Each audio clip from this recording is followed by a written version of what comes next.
बारिश और उमस भरे इस मौसम में वायरस और बैक्टीरिया बढ़ जाते हैं, जिससे कंजक्टिवाइटिस की समस्या होती है। इनमें आँखों में सूजन आती है और पलकों को चिपकाने पर दर्द होता है। आँखें आने की समस्या धूल और पराग कणों के कारण होता है, लिहाजा ऐसे में आँखों का बचाव करना बहुत ज़रूरी होता है। इस मुद्दे को लेकर आज हम बात कर रहे हैं सेंटर फॉर साइट के वरिष्ठ नेत्र रोग चिकित्सक व phaco surgeon doctor Lalit Mohan के साथ, जो हमें बता रहे हैं कि आँखों की मुख्य बीमारियों, उनके उपचार एवं बचाव के बारे में। मैं डॉक्टर ललित मोहन, मुझे 32 साल हो गए हैं एमएस करे हुए। पिछले 11 साल से मैं सीएफएस में हूँ। उससे पहले मैं अपनी प्रैक्टिस कर रहा था। मैंने केजीएमसी लखनऊ से करा था एमएस। अब कुछ जो बीमारियां हैं, मेन जो बीमारी है जिससे रोशनी कम होती है, सबसे पहले जो क्यूरेबल ब्लाइंडनेस जिसे कहते हैं, जिसे हम ठीक कर सकते हैं, वो मोतियाबिंद होता है। मोतियाबिंद को समय रहते ऑपरेशन करा लेना चाहिए, इससे पहले कि उसमें काला पानी डेवलप हो। बाद में ऑपरेशन तो कराना ही पड़ेगा, पर फिर भी रोशनी की गारंटी नहीं रहती है, तो समय रहते आप ऑपरेशन कराएं। टेक्निक्स बहुत सारी आ गई हैं जो हम लोग रिसेंट टेक्निक से करते हैं यहाँ सेंटर फॉर साइट में। जो फेको एमल्सिफिकेशन कहलाता है, उसमें भी MICS technique, micro incision cataract extraction technique जो होती है उससे करते हैं। उसमें बहुत ही छोटे चीरे से ऑपरेशन कराया जाता है। इसमें रोशनी बहुत जल्दी बढ़ती है और जल्दी आदमी दूसरे तीसरे दिन से काम पे जा सकता है। इसका और एडवांटेज ये है कि आपको बहुत दिनों तक पानी से बचाने की ज़रूरत नहीं पड़ती। 1 हफ्ते 10 दिन बाद आप फिर से नहा सकते हैं और नॉर्मल रूटीन में अपने रह सकते हैं। किचन में भी लेडीज़ भी आराम से करा सकती हैं, जो किचन में दूसरे तीसरे दिन से जाके आराम से अपना काम कर सकती हैं। किसी भी तरीके की और रेस्ट्रिक्शन नहीं रहती है। अब बाइक भी चला सकते हैं, 3-4 दिन बाद गाड़ी चला सकते हैं, बाहर जा सकते हैं, और बस दवाइयाँ टाइम से डालनी होती हैं जो 1-1.25 महीने तक चलती हैं।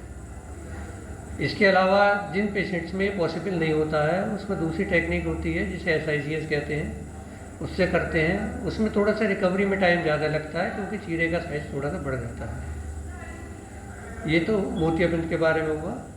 दूसरी चीज़ जो ब्लाइंडनेस का कारण है, वो ग्लोकोमा होता है, काला पानी जिसे कहते हैं। उसमें जितनी अर्ली डिटेक्शन हो जाए उतनी आप विज़न बचा सकते हैं। तो इसमें जो विज़न जाती है वो रिकवरी उसकी नहीं होती है। आजकल दवाइयाँ बहुत सारी आ गई हैं जिससे कि हम अगर डिटेक्ट हो जाता है ग्लोकोमा तो हम उसे कंट्रोल कर सकते हैं। पुराने ज़माने में दवाइयाँ कम थी, इसलिए सर्जरी बहुत जल्दी करनी पड़ती थी।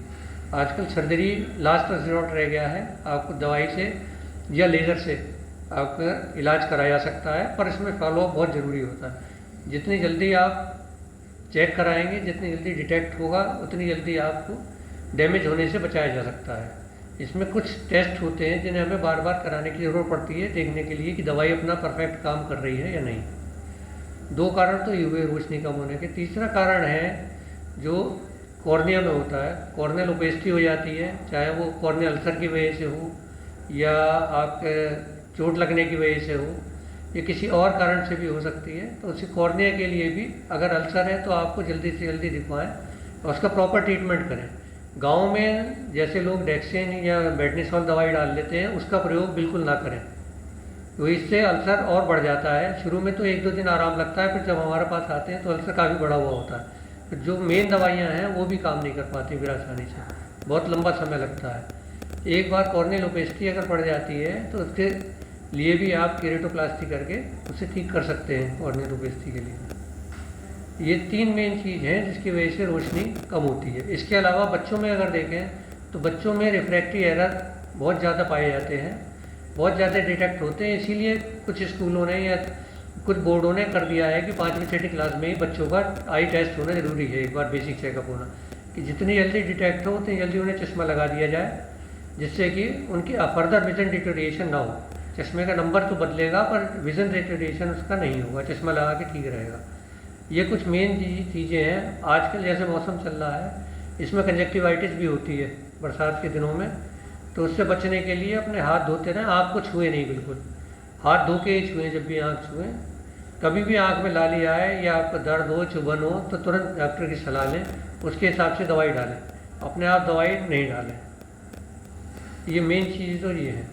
ये centre for site group of I hospitals है, जिसके इस समय सेंटर्स हैं ऑल ओवर इंडिया।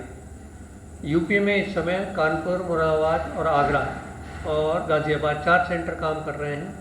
सारे सेंटर अपग्रेडेड हैं, सुपर स्पेशलिटी हॉस्पिटल्स हैं सारे, जिसमें सारी बेसिक के अलावा रिसेंट फैसिलिटीज़ भी हैं सारी, सर्जरी की भी, डायग्नोसिस की भी और आपके ट्रीटमेंट की भी। आपसे किसी भी तरीके का कैटरेक्ट सर्जरी के लिए जो नॉर्मल मैंने बताया था MICS होता है, उसके ऊपर एक फेमटोसेकंड लेज़र से भी करते हैं कैटरेक्ट, जिसे कहते हैं लेज़र से कैटरेक्ट करना। वो फैसिलिटी भी हमारे सेंटर्स पे अवेलेबल है। दूसरे जो ग्लोकोमा के डिटेक्शन के लिए OCT करते हैं, फील्ड टेस्ट करते हैं और कॉर्नियल थिकनेस टेस्ट करते हैं। वो सारी चीज़ें भी, सारी मशीनें यहाँ अवेलेबल हैं।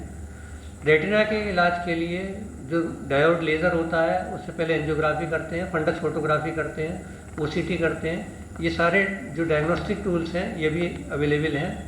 रेटिनल डॉक्टर की विज़िट होती है, वो उस विज़िट पे अपना रेटिना का काम करते हैं।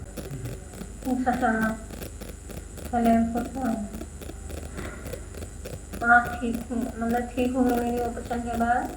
पहले कुछ परेशानी थी, अब कुछ दिनों के बाद, 1 महीने के बाद भी कुछ ही सांस में थोड़ा सा महसूस होने लगा कि कुछ ज़्यादा था। अब आराम है आपको? आराम है।